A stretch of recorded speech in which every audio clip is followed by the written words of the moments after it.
آپ سن رہے ہیں درس حدیث۔ مؤلف ہیں فضیلت الشیخ حضرت مولانا حافظ فضل الرحیم اشرفی صاحب حفظہ اللہ تعالی، محتمم و رئیس جامعہ اشرفیہ لاہور پاکستان۔ ادھار کا لین دین۔ عن حذیفہ رضی اللہ تعالی عنہ قال قال رسول اللہ صلی اللہ علیہ وسلم ان رجلا قال ما اعلم شيئا غير اني كنت ابايع الناس في الدنيا واحاذيهم فانظر المؤسر وتجاوز عن المعسر فادخله الجنة، رواہ البخاری ومسلم۔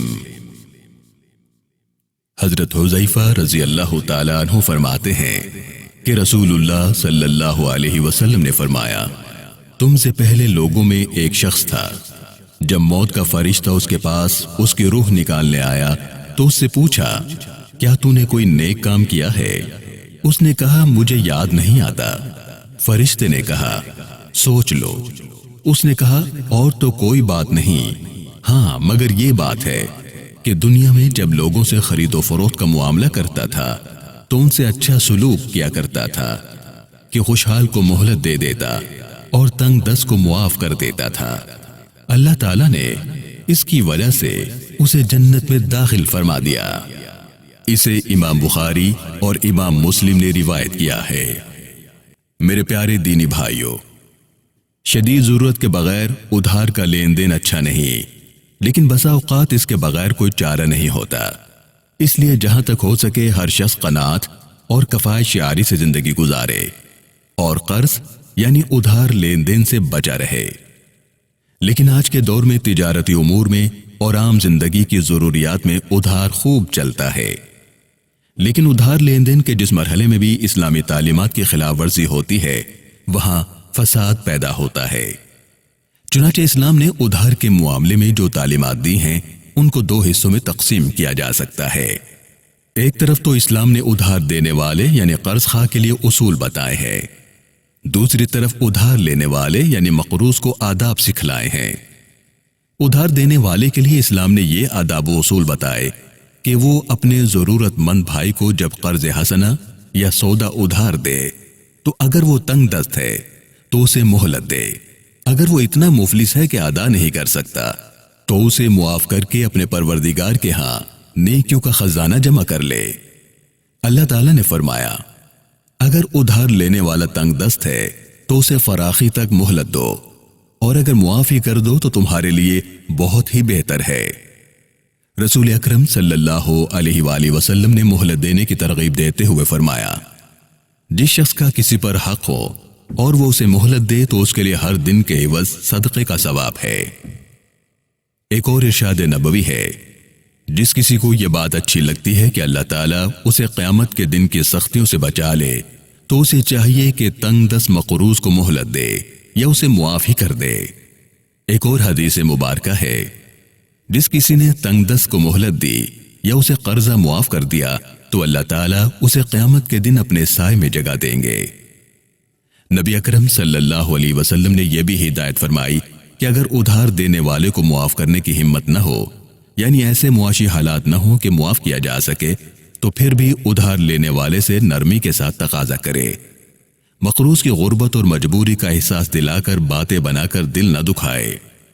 میرے پیارے بھائیوں، صحیح بخاری میں ارشاد نبوی ہے کہ اللہ تعالیٰ رحم کرے اس شریف انسان پر جو جب بیچے اور جب خریدے اور جب ادھار کا تقاضا کرے تو نرمی کرے اور درگزر سے کام لے۔ دوسری طرف اسلام نے ادھار لینے والے کو بھی خوب ہدایات دی اور بتایا کہ ادھار لین دین ایک معاہدہ ہوتا ہے اور عہد کی باز پرس ہوگی، اور بتایا کہ ادھار لینے والا استطاعت کے باوجود قرض ادا نہ کرے، ٹال مٹول کرے، اس کی اس مجرمانہ غفلت کو ظلم سے تعبیر کیا گیا ہے۔ ارشاد نبوی ہے، مالدار کا ٹال مٹول کرنا ظلم ہے۔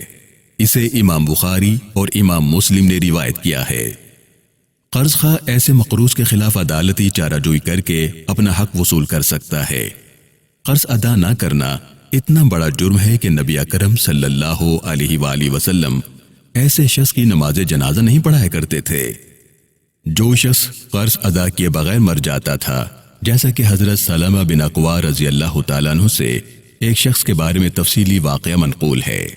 جب اللہ تعالیٰ نے فتح مکہ کے بعد دنیاوی رحمتوں کے دروازے امت پر کھول دیے تو نبی صلی اللہ علیہ وسلم خود غریب امتیوں کا قرض ادا فرما دیتے۔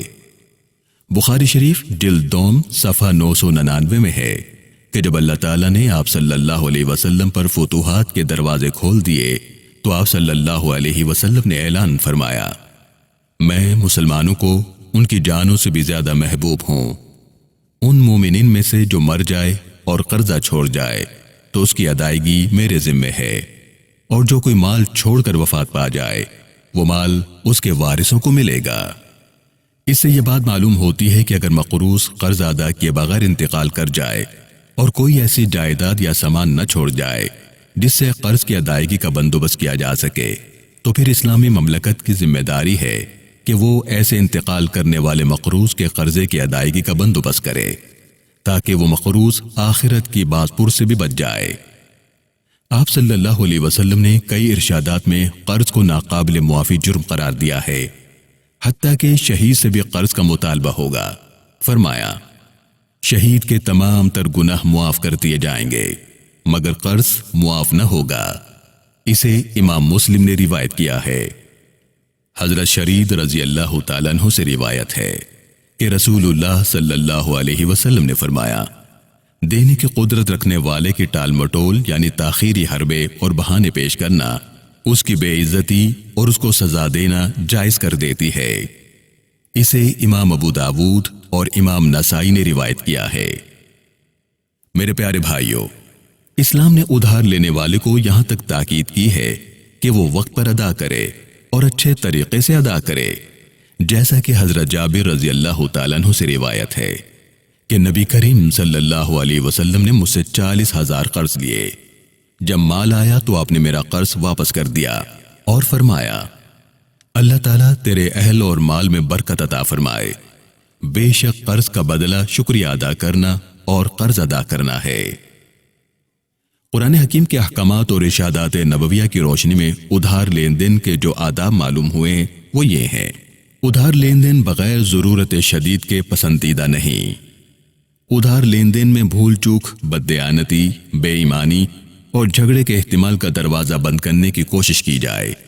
اس کے لیے بہتر یہ ہے کہ ادھار لین دین کی باقاعدہ دستاویز اور یادداشت تحریر کر لی جائے، جس میں تمام شرائط وضاحت سے لکھی جائیں، کتنی رقم کب واپس ہوگی، کب رقم دی، قرض دار خود لکھے یا کسی دوسرے سے لکھوا لے، پھر اپنے دستخط کر دے یا انگوٹھا لگا دے۔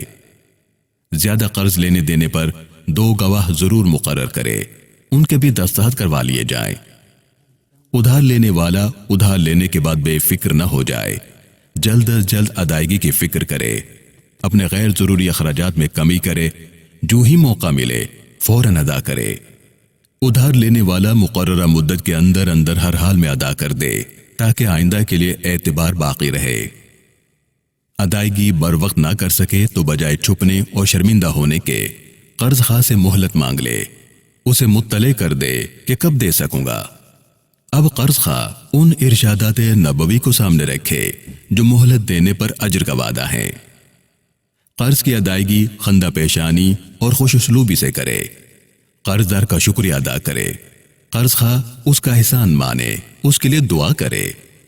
ادائیگی کے لیے رقم کے موجود ہوتے ہوئے کبھی بھی نہ سوچے کہ پھر دے دوں گا، نہ قرض خواہ کو ٹالے کیونکہ یہ بڑا ظلم ہے۔